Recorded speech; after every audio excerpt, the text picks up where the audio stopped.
अस्सलाम वालेकुम dear students. Biology with फात साजद वीडियो लेक्चर के साथ आपकी खिदमत में हाजिर हैं। स्टूडेंट्स, लेक्चर शुरू करने से पहले अगर आपने हमारे चैनल को सब्सक्राइब नहीं किया तो चैनल को सब्सक्राइब करें, बेल आइकन को प्रेस करें और लाइक करें। तो स्टार्ट करते हैं। Introduction to biology grade 9 first chapter branches of biology में आज हम स्टडी करेंगे parasitology. What is parasitology? Parasitology is the branch of biology which deals with the scientific study of parasites and parasitic diseases. Parasitology biology की वो branch है जो parasite की scientific study करती है और पैरासाइट जो डिजीजेस काज करता है उनको स्टडी करती है। तो सबसे पहले के व्हाट इज पैरासाइट? पैरासाइट है क्या?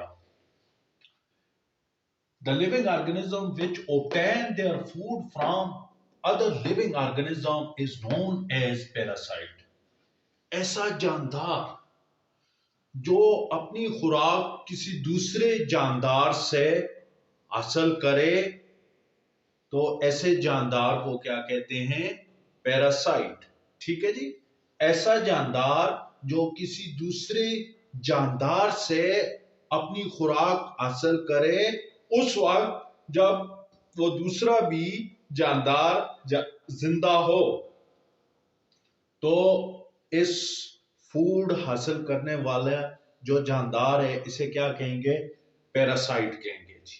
एग्जांपल देता हूं, आपको क्लियर हो जाएगा। पैरासाइट की एग्जांपल है जी मॉस्किटो। मॉस्किटो जी, मच्छर जी। मच्छर जब हमें बाइट करता है तो वो क्या करता है? अपना फूड लेते हैं हमसे, तो इसलिए हम कहते हैं मॉस्किटो या मच्छर जो है ये पैरासाइट है। दूसरी एग्जांपल इसकी लेते हैं एडलाइस। एडलाइस जी, सर की जो जुएं हैं, ठीक है, ये सर में रहती हैं और यहीं से अपना फूड लिविंग ऑर्गेनिज्म से अपना फूड हासिल करती हैं, तो इसलिए जो हेडलाइस है ये भी किसकी कैटेगरी में आता है? पैरासाइट की कैटेगरी में। और पैरासाइट जो होता है वो हमेशा नुकसानदेह होता है दूसरे लिविंग ऑर्गेनिज्म के लिए जिससे वो खुराक हासिल करता है। अच्छा जी, इसके बाद होस्ट। होस्ट क्या चीज है? ठीक है जी, the living organism from which parasite obtain their food is known as host.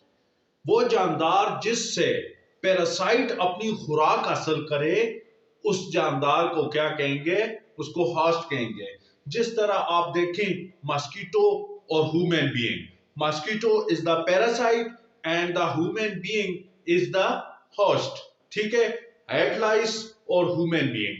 Head lice is a parasite and human being is a host. और पैरासाइट हमेशा होस्ट के लिए नुकसानदेह होगा, हार्मफुल होगा। It cause diseases in them. ठीक है जी, ये क्या करेगा? उसमें बीमारियां फैलाएगा। ठीक है जी। अब आपको क्लियर हुआ कि पैरासाइटोलॉजी क्या है। Parasitology is the scientific study of parasite and parasitic diseases. ठीक है जी। अब पैरासाइट का भी पता चल गया, होस्ट का भी पता चल गया। अब पैरासाइटिज्म क्या चीज है? The relationship between parasite and host is known as parasitism. जो तल्लक है, जो वास्ता है पैरासाइट और होस्ट के दरमियान, जो तल्लक है, जो रिलेशनशिप है, इस रिलेशनशिप का नाम क्या है? पैरासाइटिज्म है। और पैरासाइटिज्म में क्या होता है? बेनिफिट किसको होता है? पैरासाइट को बेनिफिट होता है, दे ऑब्टेन फूड। तो पैरासाइट को क्या होता है? बेनिफिट होता है। और होस्ट होस्ट को जो होता है वो नुकसान होता है, because in host parasite cause diseases. क्योंकि होस्ट में पैरासाइट क्या करता है? डिजीजेस कॉज करता है। तो पैरासाइटिज्म ऐसा रिलेशनशिप है जिसमें पैरासाइट को फायदा होता है और होस्ट को नुकसान होता है। ठीक है जी, this is all about parasitology. तो नेक्स्ट टॉपिक पे जाते हैं इंशाल्लाह। इससे नेक्स्ट ब्रांच को स्टडी करते हैं। जी जी, हमारी social biology Sociobiology is a branch of biology which deals with the study of social behavior of some animals, such as humans, bees, ants. Social biology जो है वो एनिमल्स का सोशल बिहेवियर, उनका रवैया कि वो सोसाइटी में वो अपनी जो उनकी लिविंग प्लेस है उसमें वो कैसे रहते हैं और एक दूसरे पे क्या इम्पैक्ट डालते हैं।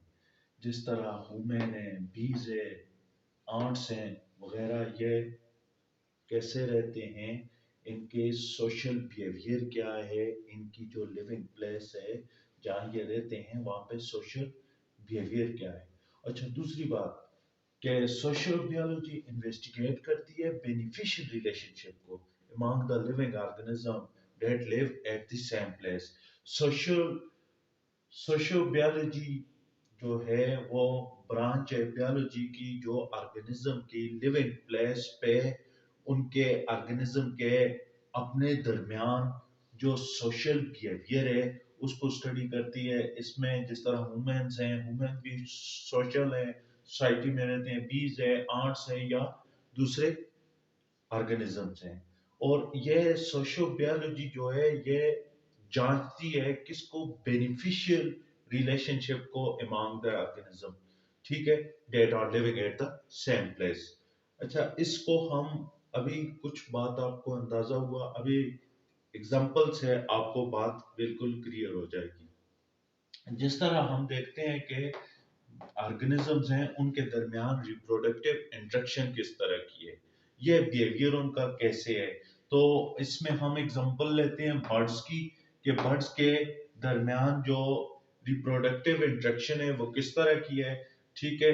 जिस तरह पिगन, कबूतर, ठीक है, इसमें जो रिप्रोडक्टिव इंटरेक्शन है वो क्या है, मोनोगेमी है। मोनोमी वन, मोनोमी वन, मोनोगेमी है। मतलब यह है कि इसका जो पीगन में जो मैटिंग पार्टनर होता है वो एक ही होता है, मेल और फीमेल ये पेयर होता है। और ये मोनोगेमी है, ये इनकी मैटिंग पार्टनरशिप आपस में एक दूसरे के साथ है और ये पार्टनरशिप किसी और के साथ शेयर नहीं करते, ठीक है। तो इसको कहते हैं मोनोगेम। ये एक फीचर है ऑर्गेनिज्म का, ये इनका बिहेवियर है, ठीक है, among the society in which these organisms live, ठीक है जी। दूसरी तरफ हम देखते हैं हेन, मुर्गी की बात करते हैं तो मुर्गी में यह है, मुर्गी चाहे मुर्गी में मेल या फीमेल, नर और मादे दोनों में क्या है, पोलीगेमी है। मतलब उनका जो मैटिंग पार्टनर होता है वो एक से ज्यादा होता है, उसमें कोई मखसूस मैटिंग पार्टनर नहीं है। जबकि मोनोगेमी में मेल और फीमेल मखसूस है एक दूसरे के लिए, ये इनका ये करेक्टर क्या कहलाता है, मोनोगेमी। और यहाँ पे मखसूस नहीं है तो ये क्या कहलाएगा, पोलीगेमी। तो ये सोसाइटी में जो रिप्रोडक्टिव इंटरेक्शन का एक बिहेवियर है, इसको स्टडी किया किसने, सोशियोबियोलॉजी ने। तो उम्मीद है कि एग्जांपल से आपको समझ आ गई होगी। तो नेक्स्ट देखते हैं जी, नेक्स्ट क्या है हमारा, नेक्स्ट टॉपिक है pharmacology. What is pharmacology? Pharmacology is a branch of medicine or biology that deals with the scientific study of drugs and their effect on the human body। कि drugs की scientific study और उसका effect, उसका असर human body पे क्या है, ठीक है जी। फार्माकोलॉजी जो तज्जिया करती है कि ये ड्रग्स सिंथेसाइज कैसे होती है, बनती कैसे है, ठीक है जी, और इसकी ब्रेकडाउन क्या है, ये बॉडी में जब एंटर होती है ये क्या चीज ब्रेक करती है, किस चीज की ब्रेकडाउन करती है, और जो बॉडी में बायोलॉजिकल एक्टिविटीज हो रही हैं उन पे इसका क्या इफेक्ट है, और ये बॉडी में एंटर बॉडी को दी किस तरह जाती है, इंट्रासेलुलर है, इंट्रामस्कुलर है या ओरल है, ठीक है जी। अब ये ड्रग्स क्या है, कोई भी केमिकल सब्सटेंस जो आपकी फिजियोलॉजी, जो ह्यूमन बॉडी की फिजियोलॉजी मतलब उसके ऑर्गन के फंक्शंस को, या साइकोलॉजी या उसकी सोच को तब्दील करे, ऐसे केमिकल सब्सटेंस को क्या कहते हैं? ड्रग्स कहते हैं। ऐसे केमिकल सब्सटेंस को क्या कहते हैं? ड्रग्स कहते हैं जी। ठीक है जी। और इसके साथ ही हमारी ब्रांचेस ऑफ बायोलॉजी टॉपिक खत्म हुआ, ये लास्ट ब्रांच थी। तो नेक्स्ट लेक्चर में, नेक्स्ट वीडियो में इंशाल्लाह नेक्स्ट टॉपिक के साथ फिर हाजिर होंगे। तब तक के लिए इजाजत दीजिए। ओके जी, अल्लाह हाफिज।